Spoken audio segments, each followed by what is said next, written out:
Okay, we are going to talk about the dynamics of an MDX drain. So you can see the MDX drain behind me that I'm pointing at. There are auxiliary drains on either side of that. Okay, so those suction lines are closed, they're tied to the filter pump, but we only want suction off of our MDX, provided that the line is clear of debris, it's not packed with acorns, etc.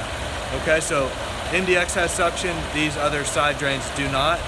You'll notice that there are jets on the bottom, very bottom of the pool, right here and on the opposite side, right over my shoulder. There are jets that point directly to that MDX drain.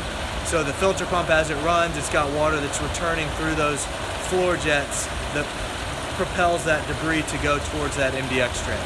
Okay, so that's the suction point. The second portion of the MDX drain is going to be your floor cleaner bag.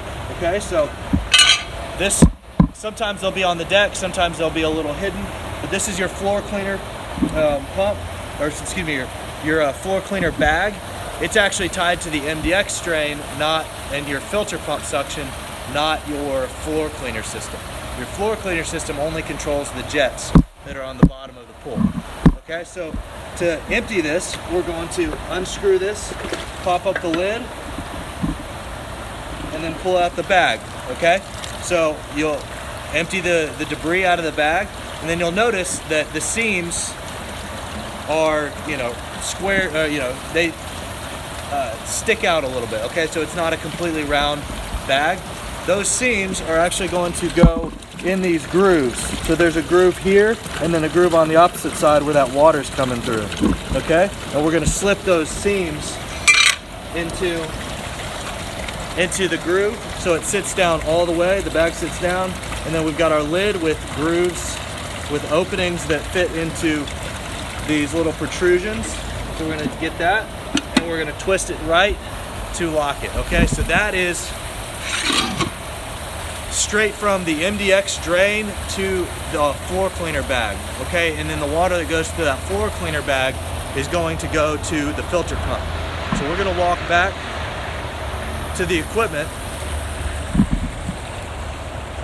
and we will see where that water and then any of the other microscopic debris ends up.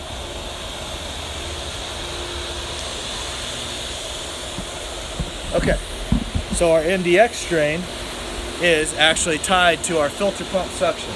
So this one labeled main drain. So if you'll notice our valves, this is our pool main drain. Those two auxiliary drains that were on either side of the MDX, that stays closed. It's kind of more of an extra measure. And then our MDX drain is open. You'll notice the valve is right here. So this is open. Okay, so then all that water is going to go into our pump and then it's going to be filtered out. Okay, so then the water is going to go through the filter. It's going to return back to the pool. Some of it going through those floor jets that immediately propel the water towards the MDX drain, and then some of them will be on the returns that go around the pool. Okay, so that's a real quick run through on MDX drains, where that water's coming from and then where it goes, and then finally where it returns back to the pool. Okay, so that's MDX drains.